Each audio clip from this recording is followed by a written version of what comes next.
Bien, bonjour à tous. On continue le programme aujourd'hui et donc comme on l'avait dit hier, on va s'intéresser aujourd'hui aux méthodes qui vont nous permettre de fonctionnaliser les amines des biomolécules. Donc, dans le chapitre précédent, on a vu qu'on pouvait le faire sur les thiols, euh, notamment par exemple les cystéines des protéines. On peut aussi le faire sur les amines et on va voir qu'il y a des applications qui sont différentes de ce qu'on a vu hier et des enjeux qui sont un petit peu différents. Alors, je vous préviens tout de suite, dans ce chapitre-là, qui va être plus long que celui, un petit peu plus long que celui d'hier, je verrai si je le coupe peut-être en deux vidéos, on va parler pas mal d'anticorps. Vous allez voir qu'il y a un espèce de fil rouge sur les exemples d'applications que je vais vous donner, euh, qui sont beaucoup des anticorps, parce que c'est des outils qui sont parmi les outils moléculaires les plus utilisés en biotechnologie. Et on va voir que principalement pour les fonctionnaliser, pour les marquer, on va faire ça sur les amines. C'est aussi pas mal utilisé pour faire de l'hybridation in situ du fiche. On en a discuté l'autre jour, il y a quelques-uns d'entre vous qui ont déjà fait ça en stage. Voilà, plein d'autres applications, mais vous allez voir que la différence par rapport à ce qu'on a dit sur la fonctionnalisation des thiols hier, eh bien, c'est que, enfin, je dis hier parce que j'ai enregistré la vidéo hier, pour vous, c'est peut-être pas hier, hein. Mais par rapport à ce qu'on a dit sur la fonctionnalisation des thiols, c'est que, en fait, la fonctionnalisation sur les thiols vous permet d'avoir quelque chose qui est vraiment bien spécifique, bien contrôlé, et qui vous permet d'étudier, par exemple, la conformation, l'activité, la fonction de votre biomolécule. Mais en revanche, la liaison que vous faites sur un thiol n'a pas vraiment une durée de vie suffisante, n'est pas vraiment assez stable pour pouvoir stocker ces outils-là dans le temps. C'est l'inverse pour la fonctionnalisation sur les amines. On va voir qu'on va être capable de créer des liaisons qui sont bien stables, hein, notamment des liaisons amides, qui sont aussi stables, avec une durée de vie aussi longue, voire plus que la plupart des autres liaisons qu'il y a dans votre biomolécule naturelle. Et donc ça va vous permettre de générer des outils moléculaires bioconjugués qui vont être stockables dans le temps, qui vont être robustes. Vous n'aurez pas besoin de vérifier qu'ils sont toujours là, qu'ils n'ont pas été hydrolysés, etc. etc. Et vous allez pouvoir les utiliser de manière répartie dans le temps, régulière, etc. Donc c'est pas tout à fait les mêmes enjeux. Alors, on va considérer surtout les amines primaires. Hein, d'accord. Donc les amines de forme RNH2. Alors on pourrait aussi utiliser les amines secondaires, hein, RNHR, qui sont aussi nucléophiles, mais comme il n'y en a pas tant que ça dans les biomolécules qui nous intéressent, c'est surtout aux amines primaires qu'on va s'intéresser. Donc tout comme les cystéines au chapitre précédent, c'est le caractère nucléophile des amines qui nous intéresse ici et qu'on va utiliser pour faire ce type de marquage. Alors où est-ce qu'on retrouve des amines primaires? Comme vous le savez, il y a le N-terminus des protéines quand il n'est pas acétylé par exemple. Donc vous avez une amine primaire au N-ter, mais vous avez aussi et surtout les résidus de lysine, donc 4CH2 et NH2 pour la chaîne latérale. Je vous invite à aller retourner voir les structures de vos acides aminés si vous ne connaissez pas ça. La différence avec les cystéines, eh bien, c'est que contrairement aux cystéines, les lysines sont beaucoup plus présentes. Vous voyez, à peu près un peu plus de 7% de probabilité de présence d'une lysine. On avait dit hier que pour les cystéines, c'était entre 2 et 3%. Donc il y a beaucoup plus de lysine dans les protéines qu'il n'y a de cystéine. Donc ça va faire que vos marquages seront un peu moins spécifiques, un peu moins contrôlés, puisqu'il y aura sans doute plus de marquages. Donc ça demande aussi un peu de mise au point quand on fait ça. Souvenez-vous aussi, on a dit la dernière fois que pour les cystéines, eh bien c'était mieux de se mettre en pH un petit peu basique parce que en fait la forme thiolate S- est bien plus nucléophile que la forme SH. Eh ben pour les amines ici, sur les lysines par exemple, ça va être un peu la même chose, c'est-à-dire que là on considère un couple acido-basique qui est le couple ammonium-amine, donc la forme acide c'est la forme ammonium, RNH3+, et la base conjuguée c'est l'amine non chargée, RNH2. Comme on l'a dit pendant les rappels, si vous maîtrisez bien vos structures électroniques maintenant, la forme ammonium, en fait, elle n'a pas de doublet non liant. Il y a 4 liaisons qui vont 3 vers un hydrogène et une autre liaison vers un carbone. Il n'y a pas de doublet non liant. Et donc, s'il n'y a pas de doublet non liant, la forme ammonium n'est pas nucléophile. Donc, il faut vous assurer que dans votre biomolécule, les amines sont, peut-être pas principalement, mais au moins en partie, sous forme nucléophile RNH2. Donc là aussi, il va falloir contrôler le pH. Et donc là, pour le coup, vous connaissez le pK approximatif des ammoniums, normalement, dans les acides aminés, qui est entre 9 et 10. Ok. Alors, il n'y a pas forcément besoin de se mettre au-dessus de pH 9 pour marquer les amines, parce qu'il n'y a pas besoin que vos amines soient à 100% sous la forme RNH2, hein, c'est un équilibre. Donc, vous savez comment marchent les équilibres acido-basiques, comme vous avez ici dans le cadre noir. En gros, même si vous avez seulement 10% de votre équilibre qui est sous la forme RNH2 et 90% qui est sous la forme RNH3+, et bien si dans votre réaction vous consommez un petit peu de la forme RNH2 qui est ici, votre équilibre va être tiré peu à peu et tout va réagir. D'accord? Donc il n'y a pas forcément besoin de se mettre au-dessus de pH 9. Mais il faut quand même se mettre à un pH qui est un pH où il y a un pourcentage non négligeable des amines qui sont sous la forme base conjuguée. Et donc, pour les lysines notamment, ça correspond à des pH entre 7,5 et 8,5, donc qui sont compatibles avec la plupart des biomolécules et qui permettent d'avoir un marquage efficace. Alors, évidemment, il n'y a pas que les protéines qu'on va pouvoir marquer avec ce genre de méthode. On va pouvoir aussi marquer des glycanes, parce qu'il y a des aminosucres dans les glycanes, donc il y a aussi des fonctions amines. Et puis, on peut aussi, bien sûr, marquer les acides nucléiques, ADN et ARN. Alors, on va voir que pour ça, pour marquer les acides nucléiques, on a plutôt tendance à introduire soi-même des modifications, soit en 3', soit en 5' des brins, pour introduire une fonction amine qu'on va cibler spécifiquement. Alors, votre amine, quand elle est sous forme RNH2, elle est nucléophile. Et il y a beaucoup d'électrophiles avec lesquels cette amine sait réagir. Je vous en ai mis une petite panoplie ici, mais on va pas voir tout ça. Okay, donc là, c'est juste pour vous montrer que les amines sont, on va dire, un petit peu moins sélectives sur leur réactivité. Par exemple, si vous avez des aldéhydes dans votre milieu, eh bien les amines vont venir attaquer les aldéhydes. Okay, et tous ces groupements-là sont réactifs avec les amines. Nous, on va s'intéresser principalement à 3 électrophiles qu'on va mettre à profit dans les méthodes de marquage, qui sont ceux-ci, ceux du bas.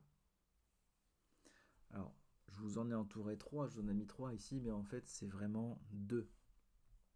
On va voir qu'il y a une grande méthode qui concerne le premier qui est ici, ce qu'on appelle les isothiocyanates. Okay, et il y a une deuxième grande méthode qui concerne en gros cette famille-là, les esters activés. En gros, c'est un acide carboxylique, vous voyez, RCOO. Puis on a mis quelque chose sur cet acide carboxylique qui en fait est un bon groupement partant. Donc là, il y a les 2 exemples principaux qui sont les esters de NHS et les esters de... alors là, c'est tétrafluorophényl, on verra qu'il y en a d'autres possibles aussi. Ça, ce sera les 2 méthodes principales auxquelles on va s'intéresser. Alors on commence par la première, et donc vous voyez arriver les 3 petites étoiles. Donc ça veut dire que cette réaction-là, vous devez la retenir et la connaître. Donc là, on s'intéresse à des réactifs qu'on appelle des isothiocyanates. Alors c'est peut-être un groupement que vous ne connaissez pas encore, que vous n'avez jamais vu, parce que c'est évidemment pas un groupement qu'on retrouve dans les biomolécules. N, double liaison C, double liaison S.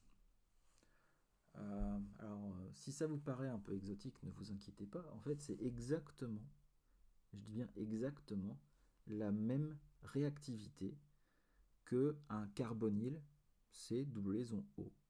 Donc si vous savez faire attaquer un nucléophile sur un aldéhyde, où le nucléophile va attaquer le carbone qui est au pied de la double liaison, eh bien vous savez faire attaquer un nucléophile sur un isothiocyanate. En fait, le nucléophile, si c'est ma flèche noire ici, va venir attaquer ce carbone. Et puis il y a une des deux doubles liaisons qui va se rabattre sur un des deux hétéroatomes, et en l'occurrence c'est le soufre, parce que c'est le soufre qui est le plus électronégatif. Donc votre nucléophile va arriver ici, tac, et la double liaison se rabat sur le S. Voilà, tout simplement. Donc qu'est-ce qui se passe si, comme, si comme nucléophile, on utilise une amine? Eh bien, votre amine donc attaque comme on vient de le dire, et puis au terme du mécanisme, il y a juste un transfert de protons entre les deux, vous avez formé ça comme pont. Donc vous venez de créer une liaison covalente qui est celle-ci, voilà, entre le carbone de l'isothiocyanate et puis l'amine de votre biomolécule, ok. Et ça s'appelle un groupement thiourée. Alors, si vous faites le rapprochement avec la structure de l'urée, qui est NH2CONH2, vous avez une thiourée parce que l'oxygène est remplacé par un soufre. Okay. Puis évidemment, on a remplacé aussi des hydrogènes par autre chose. Et là, vous venez de créer un pont entre votre biomolécule, qui peut être un acide nucléique par exemple, un ADN, et puis ici par exemple, un fluorophore ou une surface, une micropuce par exemple. Voilà, donc cette réaction-là est vraiment à retenir, c'est une réaction importante. C'est pas la réaction la plus moderne, il y en a qui sont un peu plus modernes que ça, on va le voir dans la suite. Mais elle représente énormément des outils moléculaires qui sont commerciaux de nos jours et qui peuvent être faits de manière simple et peu coûteuse. Donc, pourquoi je vous dis qu'il y a d'autres méthodes qui sont un peu plus modernes maintenant? C'est simplement parce que ce lien thiourée qu'on vient de créer, il est bien stable, hein, mais il est quand même un peu plus fragile qu'un amide et il peut se dégrader dans le temps. Donc ces réactions avec les isothiocyanates vont vous faire des bioconjugués qui sont stables, que vous allez pouvoir utiliser pendant plusieurs semaines, disons, mais plus vous faites durer le plaisir et moins votre produit sera stable, il y aura quand même de la dégradation à long terme. D'accord. Donc on a aussi d'autres méthodes qu'on a développées par la suite qui permettent un peu d'éliminer ce problème. Donc voilà la première réaction. Je vous donne un exemple avec un fluorophore. Et on va prendre le plus connu, c'est la fluorécéine. Donc là, vous avez la fluorécéine. Okay, vous reconnaissez sa structure qu'on a vue au premier chapitre. Sauf que ici, la modification qu'on a fait sur la fluorécéine, on n'a pas mis de bras espaceur. Et on a juste converti l'acide carboxylique ici en isothiocyanate, voyez. Donc ça, c'est votre fonction réactive, c'est votre linker, si vous préférez. Et puis ça, c'est votre fluorophore.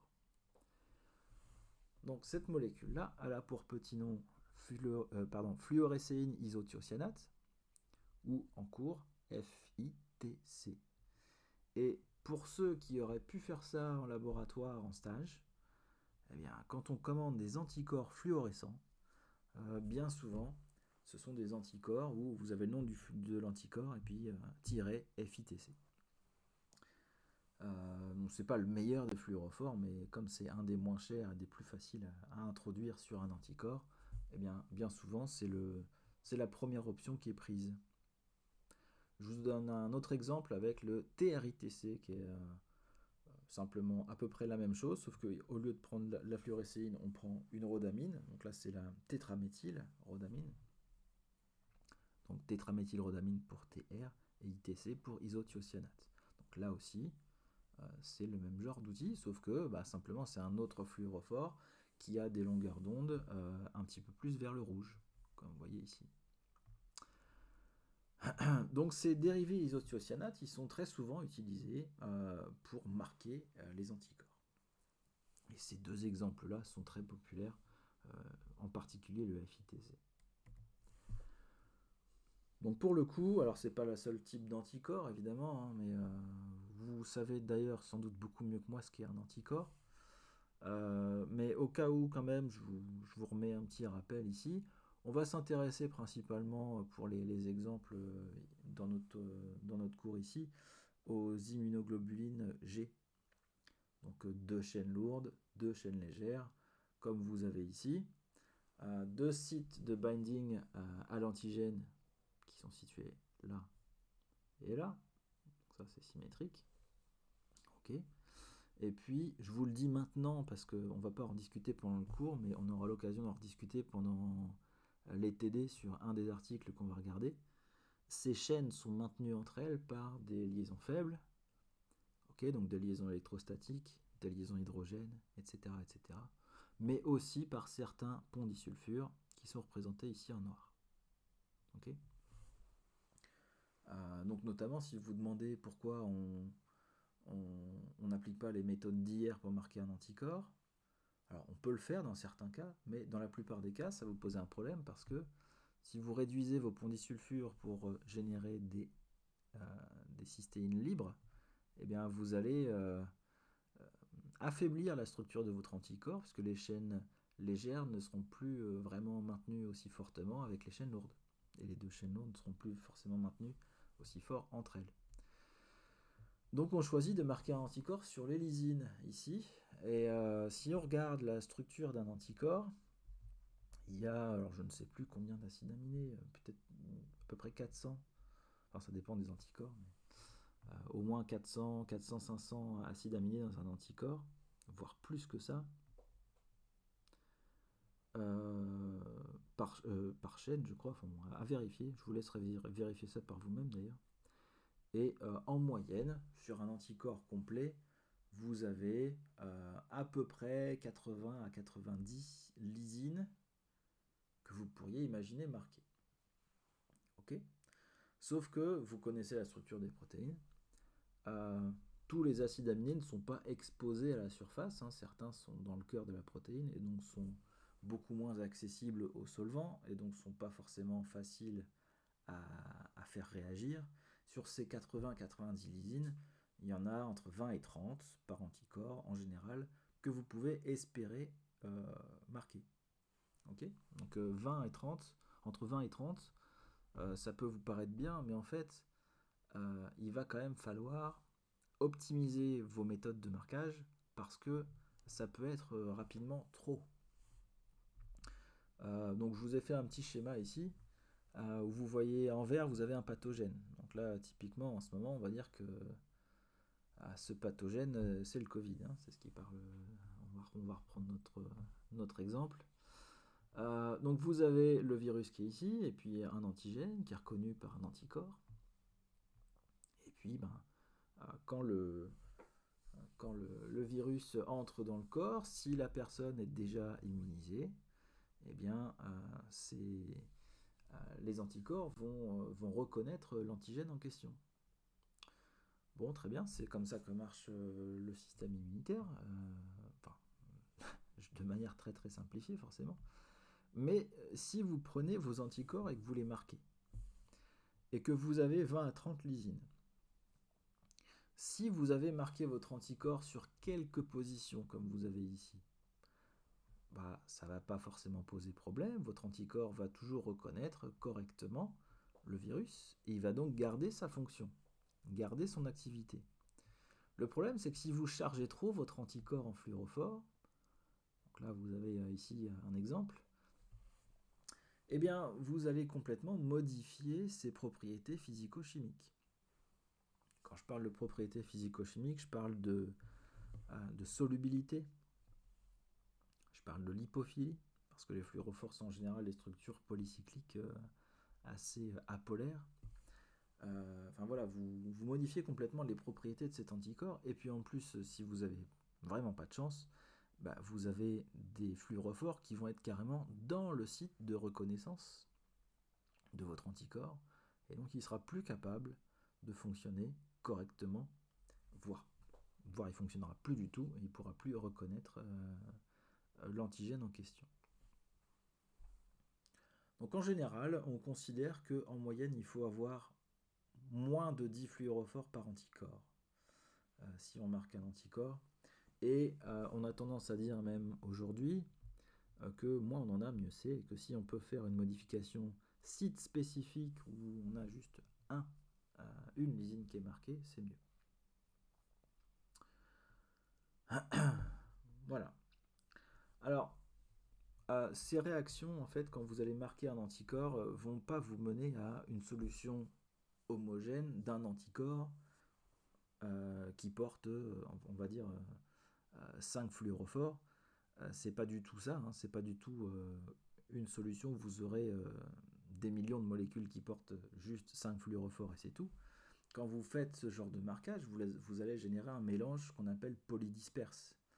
C'est-à-dire que vous avez votre anticorps en solution, mais peut-être que vous avez 2% des anticorps qui porteront 2 fluorophores, vous avez peut-être 10% qui porteront 5 fluorophores, vous avez peut-être 20% qui porteront 10 fluorophores, etc., etc. Et pas forcément au même endroit non plus. Ok ? Donc c'est là que je vous rappelle que quand on parle de spécificité, il y a différentes manières de définir la spécificité. Là, on a une réaction qui est spécifique aux amines, donc qui réagit avec les amines, mais évidemment, vous avez plusieurs amines sur un anticorps, et donc vous n'êtes pas spécifique d'une de ces amines en particulier. La deuxième réaction à laquelle on va s'intéresser, et là aussi vous avez les 3 petites étoiles, hein, c'est la troisième que je vous demande de retenir, c'est les esters de NHS. Donc même chose, pour marquer des amines nucléophiles, on a besoin de quelque chose d'électrophile, et on s'est dit que si on arrivait à faire des esters qui soient bien réactifs, on pourrait arriver des esters bien réactifs mais stables, on pourrait arriver à faire des marquages sur les biomolécules. Ça, c'est une stratégie, une méthodologie qui est très employée en synthèse organique sur des molécules organiques classiques. Mais il a fallu pas mal d'adaptations pour appliquer ça en bioconjugaison. Donc, les esters de NHS, c'est pour N-hydroxysuccinimide. N-hydroxysuccinimide, c'est la molécule que vous avez là, d'ailleurs, qui est un des sous-produits qu'on va larguer pendant la réaction. Donc là, vous avez un ester. Et le groupement partant de cet ester, c'est le N-hydroxysuccinimide. Donc, petite alerte ici. Ne confondez pas cette structure avec les maléimides qu'on a vu hier dans le cadre des cystéines. Vous reconnaissez le même cycle à 5 avec l'azote ici de C double liaison O, mais hier il y avait une double liaison ici sur les maléimides. Ok. Et votre thiol attaquait sur la double liaison. Ici, il n'y a pas du tout de double liaison, d'accord ? C'est une liaison simple, cette position-là n'est pas du tout électrophile. Donc ça, c'est pas du tout la même chose. Ne confondez pas, j'insiste bien là-dessus parce que c'est l'erreur classique. Donc là, ce qui va se passer, c'est simplement votre amine est nucléophile, réaction d'addition-élimination. Okay, le mécanisme le plus important qu'on ait vu dans nos rappels, ici, hop, ici, il va venir attaquer là, ça se rabat, ça c'est l'étape d'addition, on fait un intermédiaire tétrahydrique, puis dans un deuxième temps, la charge négative de l'oxygène se rabat, vous recréez la double liaison, et puis c'est votre groupement partant ici qui s'en va. Donc, je vous invite à refaire ce mécanisme-là avec l'ester de NHS, de la même manière que ce qu'on a fait dans les rappels. Si vous voulez mieux le comprendre, vous l'écrivez, y compris avec l'intermédiaire tétraédrique, etc. Et vous me posez vos questions si jamais vous en avez, pour ceux qui ont pas trop de background en chimie orga. Donc ce qu'on fait ici, c'est une liaison amide. Vous voyez, on a créé en gros une liaison peptidique entre votre biomolécule et puis par exemple la sonde fluorescente qui vous intéresse. Voilà, donc cette réaction-là, c'est sans doute la plus importante. Elle est plus importante que celle sur les isothiocyanates parce que c'est la plus utilisée de nos jours. On va quand même discuter un peu des avantages et des inconvénients de chacune des deux réactions parce qu'ils sont un petit peu inverses. C'est-à-dire que la réaction de tout à l'heure, donc je reviens en arrière, ok, tac, je reviens en arrière sur cette réaction-là. Donc la réaction aux isothiocyanates. Vous formez quelque chose qui, je l'ai dit, est stable mais pas trop. Et donc il y a des problèmes de stockage dans le temps. En revanche, le réactif, isothiocyanate, lui est bien stable. Très stable, et lui vous pouvez le stocker dans le temps. D'accord ? Si on prend notre deuxième réaction, donc là je reviens sur ester de NHS, là c'est complètement l'inverse. En fait, vous formez un bioconjugué qui lui est très stable et que vous allez pouvoir stocker dans le temps. En revanche, votre réactif, lui, est beaucoup moins stable puisque ça c'est un ester activé et c'est quelque chose qui va s'hydrolyser facilement. Donc là, vous avez quelque chose qui n'est pas stable et qu'il faut faire réagir tout de suite avec votre biomolécule. D'accord ? Donc le problème est un petit peu inversé. Dans un cas, vous avez un produit stable et un réactif instable, et dans l'autre cas, c'est un produit instable et un réactif stable.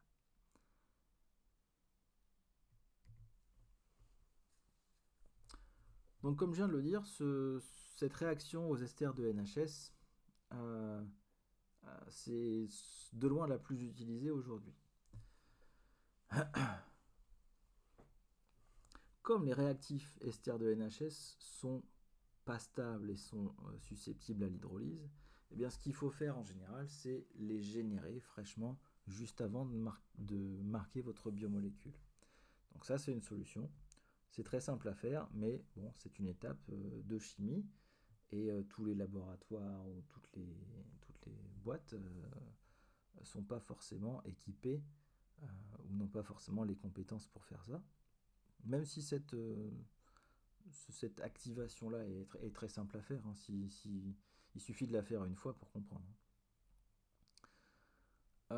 Après, il y a quand même certains esters de NHS qui sont stockables, que vous pouvez stocker, mais il faut les stocker au congélateur, et pas trop longtemps, quoi, mais vous pouvez quand même les stocker quelques jours, voire quelques semaines. En fait, ça dépend des structures, hein, l'hydrolyse de deux molécules n'est jamais la même, c'est au cas par cas. Donc vous avez ici un exemple d'un fluorophore. Alors, pour varier un petit peu par rapport à... J'essaie toujours de vous mettre des fluorophores un peu différents. Là, je vous ai pris un pyrène. Alors, si vous vous souvenez, les pyrènes, c'est la toute première catégorie de fluorophores que je vous ai mentionné. Et je vous avais dit, ces pyrènes-là, c'est des structures qui sont trop apolaires.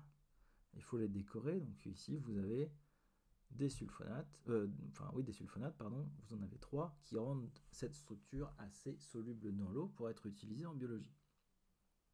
Celui-là, c'est l'Alexafluor 405 ou Cascade Blue. Blue parce que il émet dans les longueurs d'onde du bleu, du visible. La différence avec ce qu'on a vu jusqu'ici, c'est ça. Okay. Si vous avez compris ce qu'on a dit précédemment, vous vous rendez compte que ça c'est votre fluorophore, ça c'est votre linker, votre fonction réactive, et entre les deux, ça c'est un Bryce Passer. Sauf que par rapport au Bryce Passer qu'on a vu jusqu'ici, celui-là est un petit peu bizarre parce qu'il contient un cycle, ce qui veut dire qu'il est contraint, qu'il ne bouge pas, qu'il n'y a pas de flexibilité. Bon, c'est un Bryce Passer de type piperidine qui est relativement fréquemment utilisé. Alors tiens, regardez ici. je vous disais que les mots sont parfois galvaudés, je le fais moi-même. Il y a une erreur ici. Le linker rigide acide 4 piperidine carboxylique. Non, c'est pas un linker, c'est un bras espaceur. Le linker, c'est ça, c'est l'ester de NHS. Ok, donc j'aurai sans doute pas le temps de le corriger dans le PDF que je mettrai sur Moodle où je vais oublier, donc notez ça maintenant. Enfin, c'est pas très important, mais c'est toujours bien d'être précis.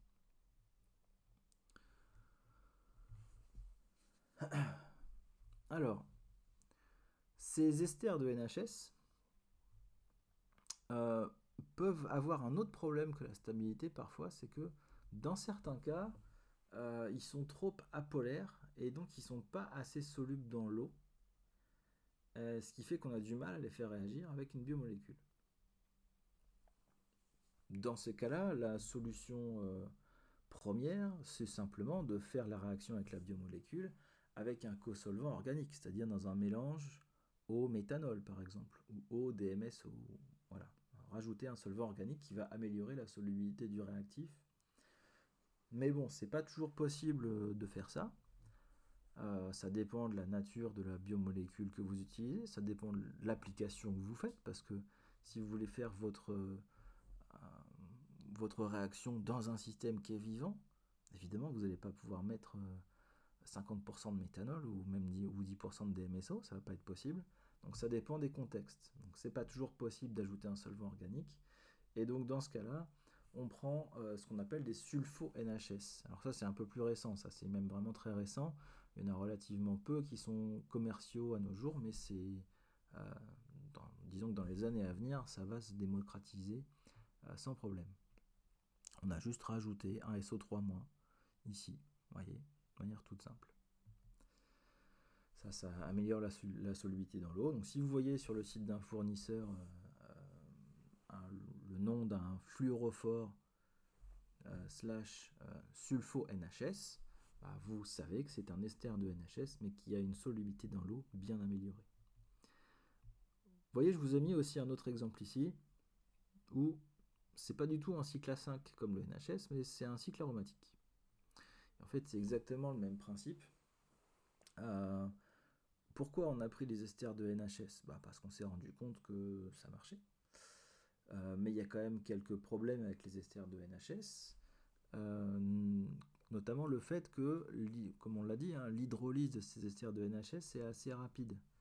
Et le fait d'utiliser des structures aromatiques comme celle-ci, qui portent des halogènes, donc là vous avez des fluors par exemple, dans certains cas ça peut être des chlores, il peut y avoir plus ou moins de fluor, peu importe, ça réduit en fait la sensibilité de l'ester à l'hydrolyse. Et pourtant il reste bien réactif avec les amines. Donc ça c'est une solution. Donc ça c'est ce qu'on appelle des esters de... Alors, il y en a de plusieurs sortes, mais le plus fréquent c'est le TFP, pour tétrafluorophényl. Il peut porter une fonction acide sulfonique comme à la slide précédente, ou pas. Vous voyez ici on a les mêmes variantes, sans le SO3-. Donc ce qu'il faut simplement comprendre et retenir de votre côté, c'est pas toutes ces structures-là, je vous demande pas de les apprendre par cœur, mais c'est de vous rappeler que simplement ça, c'est électrophile. Okay. Par contre, le NHS lui-même, le premier de tout à l'heure, ça il faut le retenir, il faut savoir le reconnaître. Mais ceux-là, c'est pas la peine. Je vous en ai mis un autre ici aussi avec des chlores par exemple, ça c'est le SDP, etc. Il y a plein de types d'esters comme ça. Ça appartient à la famille des esters activés. Alors, est-ce que je vous ai mis, je pense que je vous ai mis un petit exemple pour vous illustrer la meilleure résistance à l'hydrolyse de ces versions-là. Oui, voilà, c'est là. Donc vous avez l'exemple ici de cette rhodamine. Ok, donc c'est la rhodamine toute simple. Et puis on a mis dessus un ester de TFP. Ok. Et puis on a comparé ça à la même chose avec un ester de NHS, donc le premier, et on a mis ça dans l'eau en présence 222, je ne l'ai plus marqué ici, je ne sais plus sur quoi c'était, je pense que c'était de la BSA. Bon, c'était une protéine en tout cas. On a regardé... non, pardon, là c'est sans protéines pour l'instant. On met juste les deux réactifs dans l'eau et on regarde leur durée de vie. Ok. Donc la ligne bleue correspond à l'ester de NHS. Vous le mettez dans l'eau, enfin dans le milieu qui va vous servir à marquer votre protéine. Donc c'est pas juste de l'eau, hein, c'est un tampon avec un pH contrôlé. Et vous voyez que l'ester de NHS, très rapidement, s'hydrolyse. Et au bout de 2 heures, vous n'en avez plus. Ok. Ça veut dire quoi? Ça veut dire que si votre réaction de marquage sur une protéine est rapide et qu'elle est terminée en 10 minutes, il n'y a pas de problème avec l'ester de NHS. Par contre, si vous faites réagir l'ester de NHS sur une protéine et que les acides aminés en question, les lysines en question sont plus ou moins enfouis à l'intérieur et que du coup la cinétique est réduite et que votre marquage prend plus longtemps, si votre marquage prend plus longtemps que, on va dire, 1 heure et demie, au bout d'un certain temps, vous n'avez plus d'ester de NHS du tout et donc il ne sera pas efficace, votre marquage. Et regardez la différence avec les esters de TFP. Vous mettez l'ester de TFP dans l'eau, le même, et bien au bout de 8 heures, vous en avez encore à peu près 20% qui est présent. Et comme on utilise en général un excès, 20% c'est largement assez. Donc pour les réactions qui sont plus lentes, eh bien c'est bien d'opter pour un ester de TFP plutôt qu'un ester de NHS. Sachant que quand même, en général, les réactions dont on parle, on se débrouille pour qu'elles soient relativement rapides. Hein, donc 2 heures, c'est déjà long pour un marquage.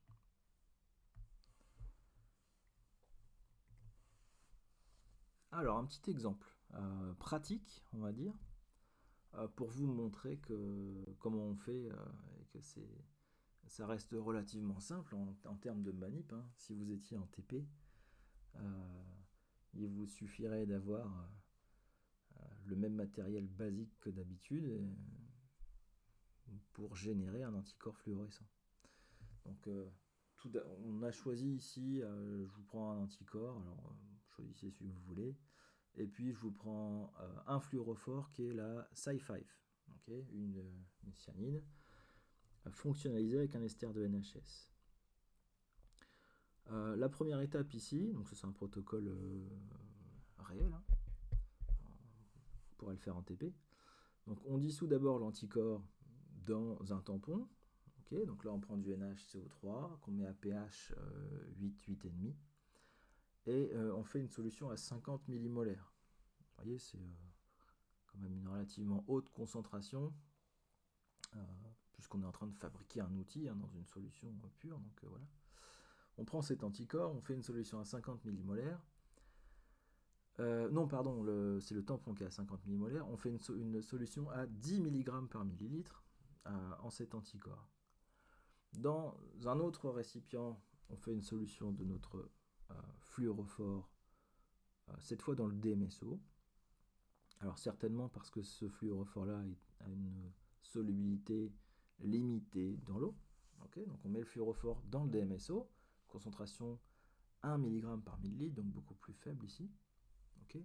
Et évidemment, ce qu'il faut faire quand on manipule un fluorophore, ce genre de choses, il faut se protéger de la lumière.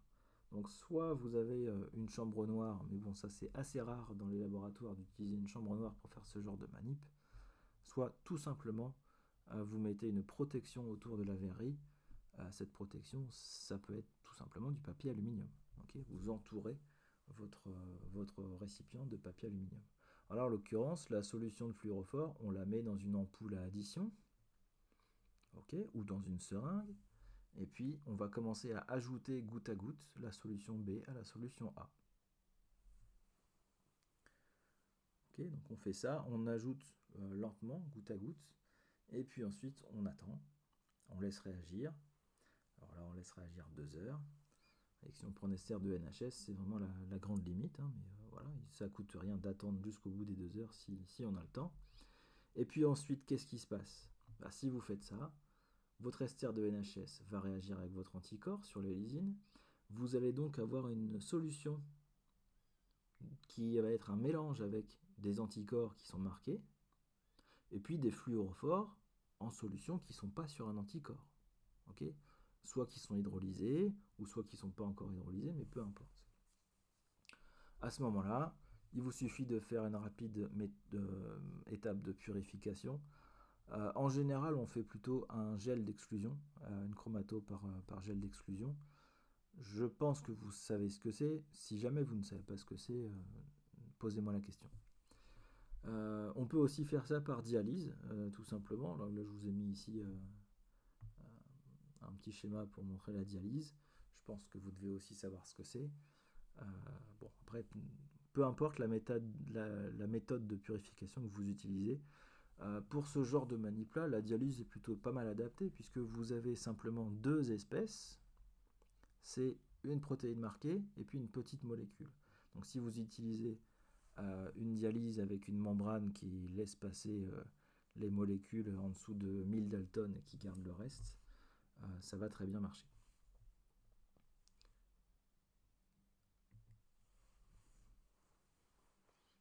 Un petit exemple où on peut utiliser ce genre de ligation avec du fret. Puis pour vous introduire aussi d'autres types de fluorophores. Donc toujours avec des anticorps. On génère des anticorps fluorescents qui sont des outils. Et ces outils vont vous servir à identifier, analyser, étudier une biomolécule cible. Donc là, en l'occurrence, la biomolécule qui vous intéresse, c'est la molécule violette. Ok ? Donc je tiens là à vous rappeler que ce qu'on a fait dans la première partie sur les cystéines, ça aurait été de dire, nous on s'intéresse à la molécule violette, et donc on va utiliser les cystéines de la molécule violette pour fixer un fluorophore dessus. Okay ? Ici, on fait de la bioconjugaison sur des anticorps annexes qui vont nous servir à étudier la molécule violette. C'est ça la différence. Donc, vous avez un anticorps bleu qui reconnaît un antigène, qui reconnaît une partie de la protéine. Vous avez un anticorps rouge qui reconnaît une autre partie de la protéine. Ok. Et puis, l'anticorps bleu, on a fixé dessus un fluorophore. C'est un fluorophore qui contient un atome métallique de lantanide. Je ne vous montre pas sa structure, juste un petit schéma. Et puis le deuxième, on a mis la cyanine 5. Donc en gros, c'était pour utiliser le fluorophore qu'on vient de fabriquer à la slide précédente. Okay, c'était celui-là. Hein, un anticorps. Et puis on a fixé dessus cette cyanine avec notre Cy5 ester de NHS. Donc maintenant, on met cet anticorps fluorescent dans notre échantillon, par exemple un LISA, un sérum de patient, le bleu et le rouge. Et qu'est-ce qui se passe ? Quand on excite à la longueur d'onde d'excitation du bleu, il peut se passer deux choses. Soit on va recueillir un signal à la longueur d'onde d'émission du bleu, c'est-à-dire que ce serait lui qui va réémettre un photon. Dans ce cas-là, ça veut dire que les deux anticorps ne sont pas proches. Soit on va recueillir un signal d'émission, mais à la longueur d'onde d'émission du rouge. Et si on obtient ça, ça veut dire que le bleu et le rouge sont proches, puisque vous n'avez excité que le bleu.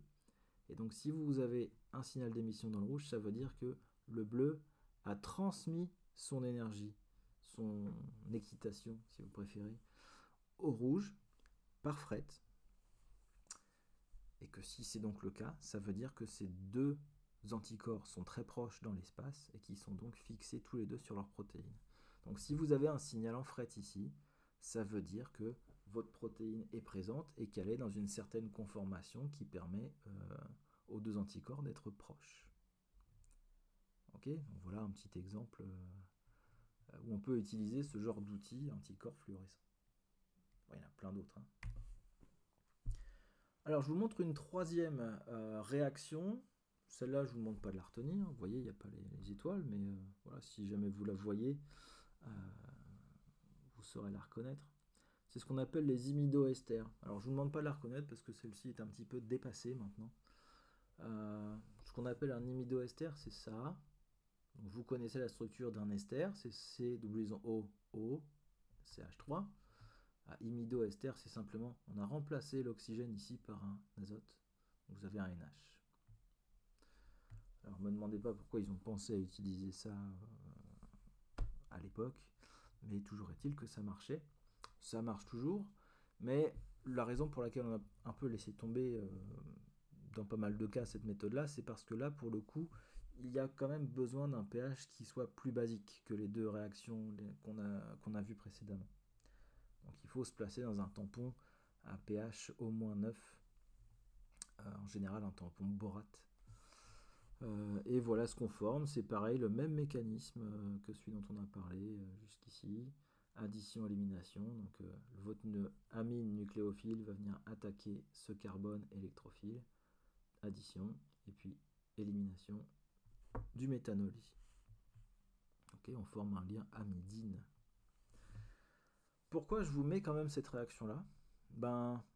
Elle est peut-être dépassée pour faire les outils moléculaires dont on a parlé, mais elle n'est pas complètement dépassée pour certaines applications où il s'agit de fixer par exemple une protéine ou un acide nucléique sur une surface. Voilà, on verra. D'ailleurs, on va en voir un exemple dans quelques slides qui vous montrera que cette méthode peut être meilleure que les esters de NHS sur telle ou telle application. Okay. Donc cette méthode est toujours utilisée pour faire de l'immobilisation sur un support solide, que ce soit une surface ou une résine, pour faire du cross-linking, etc. Donc voilà l'exemple où on va regarder un petit peu, alors je vous ai mis la référence, vous l'avez en haut, c'est un article de Nucleic Acids Research qui date de 99, donc il est pas tout récent, mais je vous mets ça parce que c'est comment dire, il est assez clair, c'est plutôt bien fait, je sais pas si c'était les débuts des nanopuces, mais en tout cas il est pas mal fait, il est clair, et il n'y en a plus vraiment des articles comme ça, aussi complets maintenant. Et je vous montre les différentes étapes. En gros, ils ont développé une micropuce à ADN ici. Okay, donc qu'est-ce qu'ils ont fait? Ils ont d'abord pris du verre. Et ce verre, ils l'ont traité.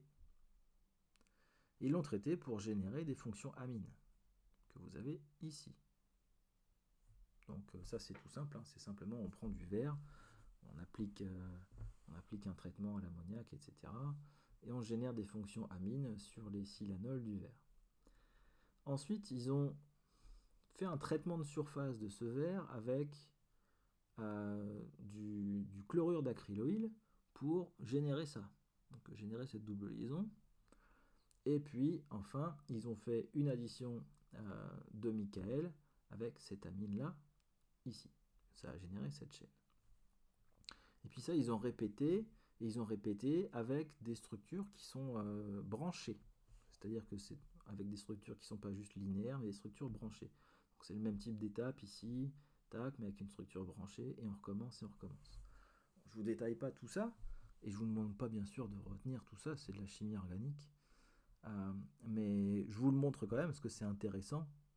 C'est qu'à partir d'une fonction amine qui est sur la surface du verre, en faisant ce genre d'endrimère, si vous voulez, eh bien, à partir d'une amine, on en génère 1, 2, 3, 4, 5 pour le coup. Et on peut en générer même beaucoup plus. Okay, donc si vous faites ce genre de traitement de la surface, vous pouvez multiplier les fonctions réactives. Alors, donc c'est pas ça qui nous intéresse mais, dans ce cours, mais comme c'était dans l'article et la première étape, je vous la détaille quand même. Donc là, ils ont fait leur verre fonctionnalisé, il est fonctionnalisé avec des amines, et donc, après, ils se sont dit, bien, notre but, c'est de venir fixer des ADN sur ce verre. On a des amines, on connaît différents types de linkers qui sont capables de réagir avec les amines, on va en essayer plusieurs. Alors je ne sais plus si c'est les 3 seuls qu'ils ont utilisés, mais c'est les 3 seuls que je vous ai mis en tout cas. Donc, ils ont mis ici un isothiocyanate, donc notre première réaction dont on a parlé, un ester de NHS et un imidoester. Vous voyez? Donc, ils ont essayé les 3, en gros ils ont généré 3 plaques fonctionnalisées de 3 manières différentes. Si vous suivez jusqu'ici, on n'a pas encore mis nos brins d'ADN, mais on a simplement généré une micropuce qui portent soit des isothiocyanates, soit des esters de NHS, soit des imidoesters, et donc ça veut dire que c'est une micropuce qui va être réactive aux amines. Dans un deuxième temps, qu'est-ce qu'il faut faire? Eh bien, il suffit maintenant de venir ajouter des brins d'acide nucléique qui portent une fonction amine. Donc c'est en général ce qui est fait pour les micropuces, ce genre de choses. Donc là, en gros, ils ont fonctionnalisé soit en 5', soit en 3' leurs brins, et puis ils ont balancé ça sur la surface. Donc, vous voyez, en fait, les surfaces sont imprimées avec des micro-aiguilles qui viennent déposer les réactifs sur la surface. Ici, par exemple. Alors, qu'est-ce que c'est ABC? Je ne me souviens plus. C'est simplement trois brins d'ADN différents, ABC. Et vous voyez qu'ils ont généré des points sur leur microplaque. Donc ça, c'était juste pour la validation technologique, pour montrer que la méthode marchait. Donc ils ont généré des points sur leur plaque qui sont en fait des matrices 3×3. Et ces matrices 3×3, vous avez deux positions où ils ont mis chacun des ADN. Okay, donc le A est en haut à gauche, en bas à gauche. Le C est en haut au milieu. Le C est en haut au milieu, en bas à droite, etc. etc. Ok, donc vous voyez, ils ont déposé ça. Et ensuite, ils sont venus hybrider avec le brin complémentaire de A, le brin complémentaire de B, le brin complémentaire de C, mais fluorescent. C'est-à-dire qu'il était fonctionnalisé donc s'ils ont fonctionnalisé celui-là en 3', l'autre était fonctionnalisé en 5' par une cyanine. Vous voyez ici, ça c'est la cyanine, c'est la Cy5, comme vous l'avez ici dans la légende. Okay, donc ça c'était une première validation pour montrer que ça pouvait marcher. Et puis ensuite, alors je vous mets pas tout l'article, si vous intéresse, vous irez le voir. J'aurais pu le mettre pour les études de publi, mais bon, j'ai préféré le garder pour le cours, celui-ci. Deuxième étape, ils ont montré que ça pouvait être spécifique et que ça pouvait être réutilisable. Je ne vais pas détailler cette figure. Si elle vous intéresse, vous la regardez par vous-même. Vous me poserez des questions si vous ne la comprenez pas. Ok ? Mais en gros, toutes les cases, donc là c'est des matrices 5×5 qu'ils ont fait sur cette deuxième expérience. Donc c'est des nouvelles plaques. Et ils ont utilisé différentes séquences A, B, C, Z. Z étant un contrôle. Et puis ABC étant les trois brins différents dont on a parlé tout à l'heure. Ok. Et puis ils ont donc, toutes les positions qui sont rouges, en fait, sont des positions qui sont déjà fluorescentes. Donc ils ont déjà mis le fluorophore sur le brin en question. Donc ils ont greffé le brin qui porte déjà un fluorophore sur le vert. Donc c'est pour ça que vous avez toutes ces positions qui sont déjà allumées au départ. Ok, ça c'est un espèce de contrôle positif si vous préférez. Et sur toutes les autres positions qui sont noires et qui correspondent donc aux lettres vertes et noires ici, eh bien vous avez vos brins mais qui ne sont pas fluorescents. Et sur chacune des étapes, ils sont venus mettre par exemple le brin complémentaire de A qui lui était fluorescent. Donc c'est la première étape que vous avez ici. Donc hybridation avec le brin complémentaire de A. Et vous voyez que les cases, donc là, au milieu, deuxième ligne, c'était éteint. C'est maintenant allumé. Donc c'est bien que c'est le brin complémentaire qui est venu se fixer spécifiquement sur le brin A. Et par exemple, pour B, donc en haut au milieu, c'était éteint, c'est toujours éteint. Ok ? Et ensuite, ils ont enlevé, ils ont strippé le brin complémentaire de A fluorescent, et puis ils ont recommencé avec B. Et là, c'est les cases B qui se sont allumées spécifiquement, etc. etc. Ok, donc je vous laisse regarder ça par vous-même si c'est pas très compliqué à comprendre. Si vous avez des problèmes, n'hésitez pas à me demander. Voilà, je pense que je vais m'arrêter là. On va couper ce chapitre en deux. Et puis je vais m'arrêter là pour cette partie. Donc rendez-vous à la prochaine vidéo.